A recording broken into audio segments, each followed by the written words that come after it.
কত বাঁচা আছে, ব্যাস এই তো হয়ে গেল। তো আপনারা যাও, তুমি এসে দেখে যাও। তেঁতুল খাচ্ছে, আসো তেঁতুল নাকি চাবি চাবি খেয়ে নিচ্ছে, কি হবে? ব্যাস দিয়ে দিলাম ব্লাউজগুলো। ওমা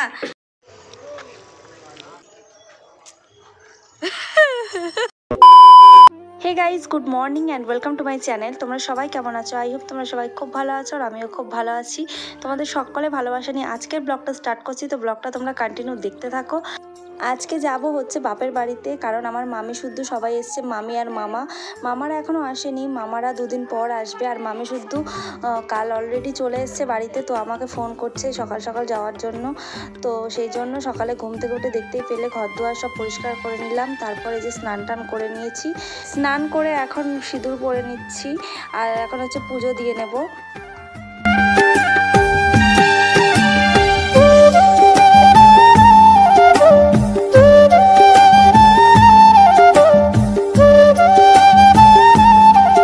তারপরে চলে এলাম ছাদে, আর ছাদে এসে এখন এই যে বেলপাতা পেরে নিচ্ছি পুজো দেবো বলে। তারপর নিচে চলে এলাম বেলপাতা নিয়ে এসে, তারপর এখন পুজো দিয়ে নিচ্ছি।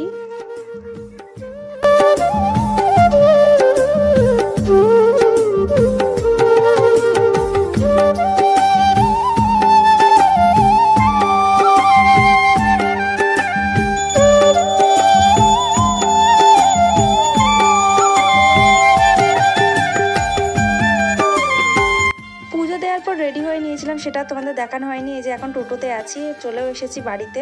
আর বাড়িতে এসেই শাড়িটা ছেড়েই চলে এসেছি আমরা তিনজন মিলে তেঁতুল তলায়, তেঁতুল পাড়তে আর কুল পাড়তে। আমি, দুই মামি আর হচ্ছে মাসির ছেলে এসেছিলো ভাই, তো চারজন মিলে চলে এসেছি এই যে তেঁতুল পাড়তে।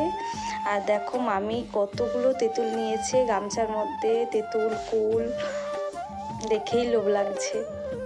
দুই মামির আঁচলের মধ্যে দেখতে পাচ্ছ কত তেঁতুল আর কুল।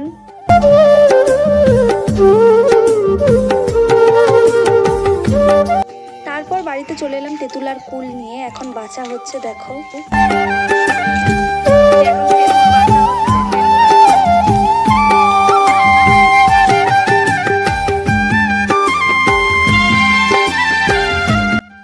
দেখতে পাচ্ছ এক ঝুড়ি তেঁতুল আর কুল, এত তেঁতুল কে খাবে? তাই জন্য মামি বলছে যে আমি ওই বাড়িতে কটা নিয়ে যাবো। আমি বললাম যে ঠিক আছে নিয়ে যাবো, আমরা এমনিতেও খাই না। তারপর মামিকে দেখো কাঁচা তেঁতুল লঙ্কা নুন দিয়ে কীভাবে খাচ্ছে, দেখেই জিভে জল চলে আসে। মানে কোনো ব্যাপারই হচ্ছে না, কোনো টকই লাগছে না, কিভাবে কামড়ে কামড়ে খেয়ে নিচ্ছে। এ দেখো তেঁতুল খাচ্ছে, ছেড়ে দেবে কিন্তু ও ছেড়ে দেবে যে ওই কতটা বললো না না ওইটা ফল টের টের বুঝতে বলে আও এসএমআর লিখে আপলোড করে দিবি তেঁতুল তেঁতুল আর না হয়ে গেছে ফিনিশ ভেবে না। कौन है ये लोग, कहां से आते हैं? তারপরে চলে এলাম রান্নাঘরে, কারণ মা বলেছিল সবজিগুলো কেটে নিতে, কারণ যেহেতু রাইস হবে তাই জন্য গাজর ক্যাপসিকাম আর বিন এগুলো সব কেটে নিতে বলেছিল, তাই এখন কেটে নিচ্ছি বসে বসে।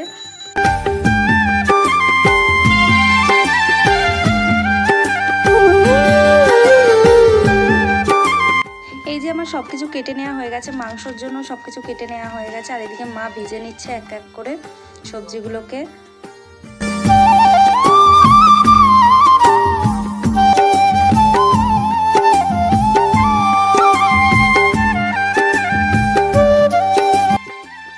রাইস হয়ে গেছে, রাইস হয়ে যাওয়ার পর এদিকে মাংস চাপিয়ে দিয়েছে, এখন মাংসটাও করে নিচ্ছে, আলু ভাজা হয়ে গেছে, আর এই যে রাইসটাও হয়ে গেছে।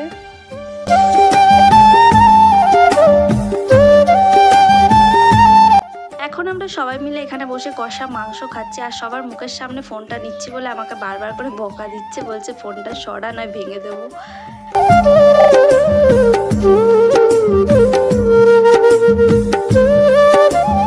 তারপরে আমি বানিয়ে নিলাম হচ্ছে কাচুম্বা স্যালাড, আর দেখো সবাই খেতেও বসে পড়েছে, শুধু আমি আর মামি আর মা বাদে।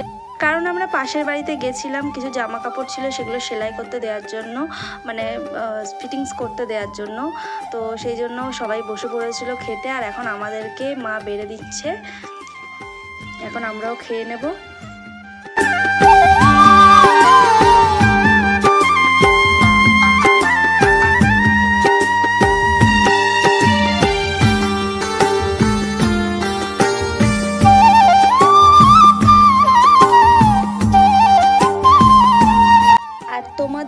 তোমাদের রাইস আর মাংসটা দেখে জিভে জল আসছে আমাকে কমেন্ট করে জানিও।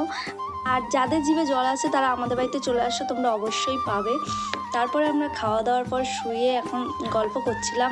তারপরে বিকেলবেলা আমরা তিনজন একটুখানি ঘুরতে বেরিয়েছিলাম আর রাস্তায় আইসক্রিম দেখতে পেলাম, তাই আইসক্রিম খাচ্ছি।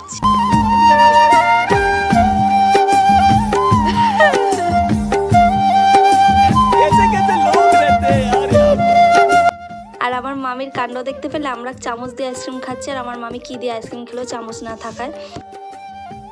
ঘোরাঘুরি শেষ করে তারপরে আমরা সন্ধ্যেবেলায় চলে এলাম পিসির বাড়ি। আর পিসির বাড়িতে এসে সবাই মিলে বসে আড্ডা দিচ্ছিলাম।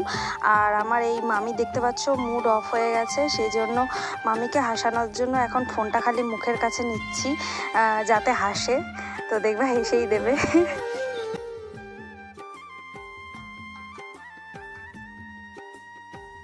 বেশি বকবক করি তো কেন বেশি বকবক বলতো কি হচ্ছে বেশি বকবক করি তো যখন একটু চুপ হয়ে যায় তখন মনে হয় যেন হ্যাঁ যে দীপ্তি তো দীপ্তি নেই, দীপ্তি হাওয়া হয়ে গেছে।